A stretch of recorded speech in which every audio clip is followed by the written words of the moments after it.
What's going on, everybody? It's Chris Classic dropping a new video. Like I said, I'm trying to do it weekly, but it has been very difficult being tired, dealing with work, dealing with a lot of things. But I'm thankful that you guys are rocking with me for another car vlog. I wanted to talk about Ruby Soho in AEW. I'm hearing comments of people upset. I'm hearing rumors of she doesn't like how she's being treated.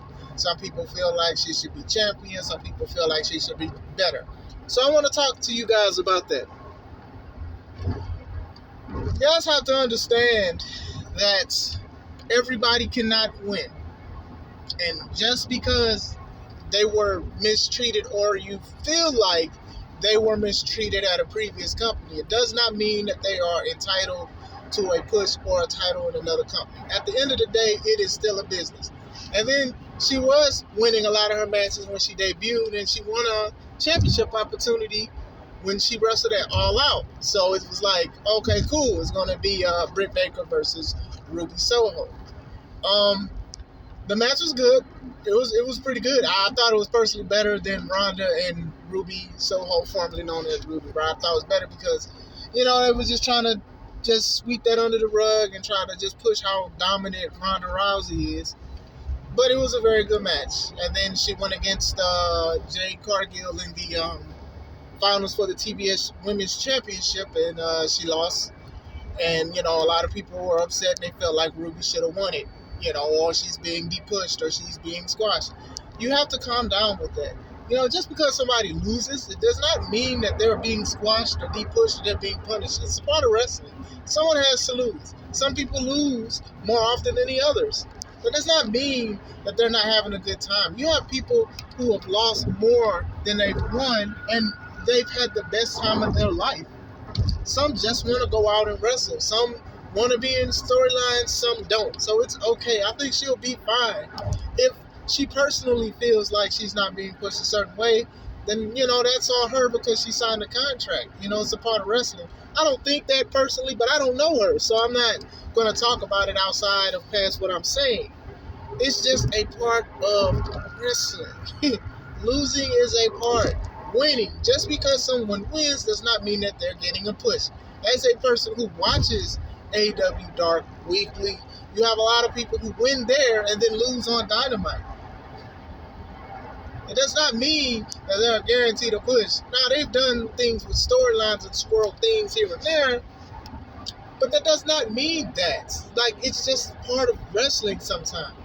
I just don't understand why people are like, oh, well, she should get the title, or she should have won over Jade, because Jade is still green, and that's another video that we should talk about and discuss more on that. But that she's okay. She's been there for a while. She knows. I'm sure she knows the system or whatever like that. And they may be treating her better in the back than when she was in WWE. A lot of people think that when some people lose, they call it the catering crew in WWE when you're losing or when you're quote unquote jobbing.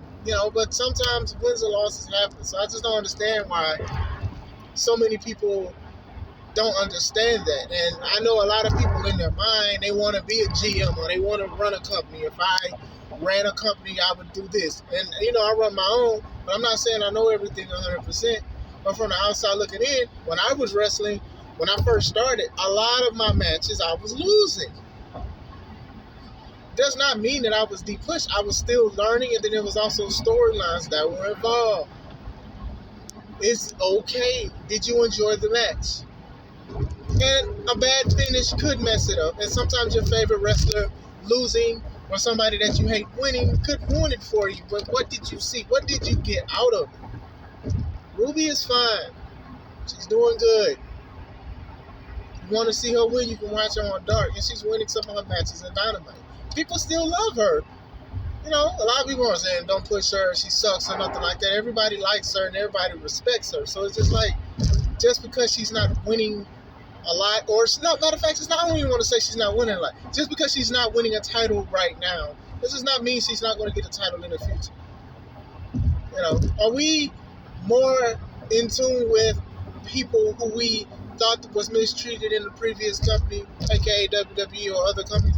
Are we more into them winning a title in another company because they didn't win one at a previous company, or are we into them having fun wrestling? Like, which one is more important? Because if you feel like their career is just on titles and they don't feel that way and they just want to have fun and wrestle and be treated with respect, then are you really, or do you really have what's best for them in your heart? Do you really want them?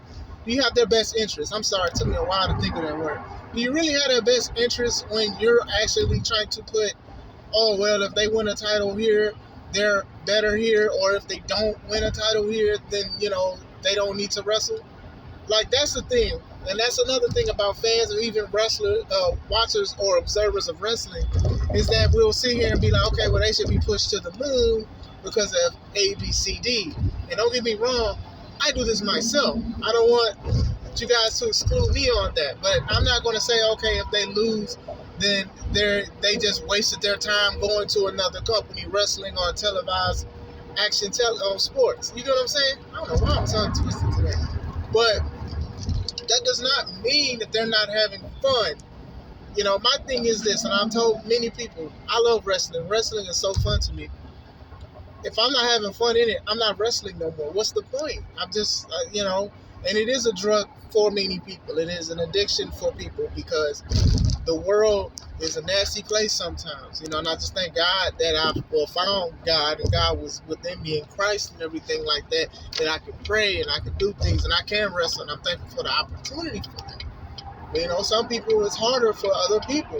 Sometimes this takes the pain away, driving hours and hours to wrestle for 5 to 10 minutes. Like, some people do this because this is part of their life, and it is their life. You get what I'm saying? So for somebody to say, oh, okay, well, you suck because you lose here and you lost there, like, why even care? And everybody has their opinion. I'm not saying you're not entitled to their opinion, but when you're trying to sit here and act like you're a fan of somebody and then you're upset because what you see you don't agree with, that does not mean that they are treated like a piece of crap. It does not mean that the company does not see their potential.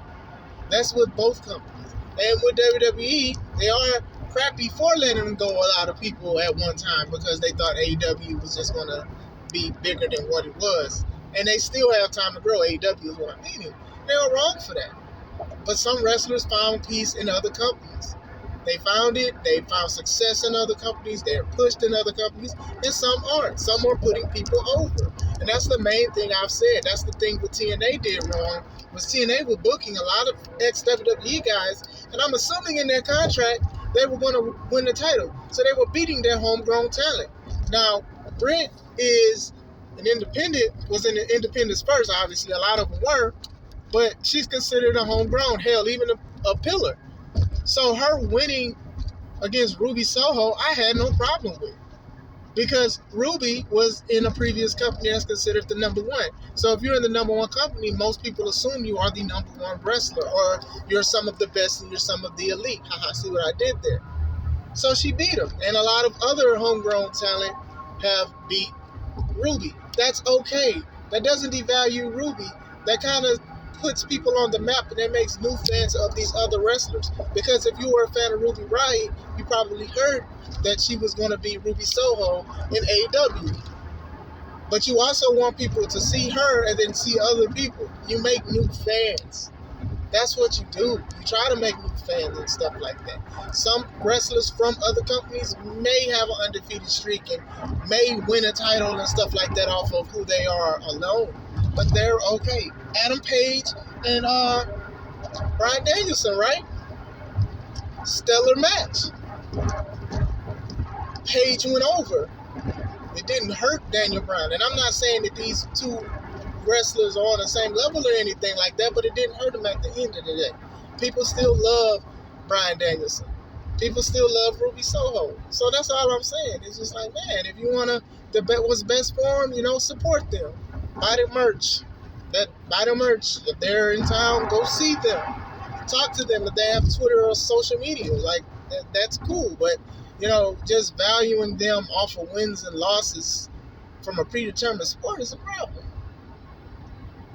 If somebody wants to take a break, support that and understand that.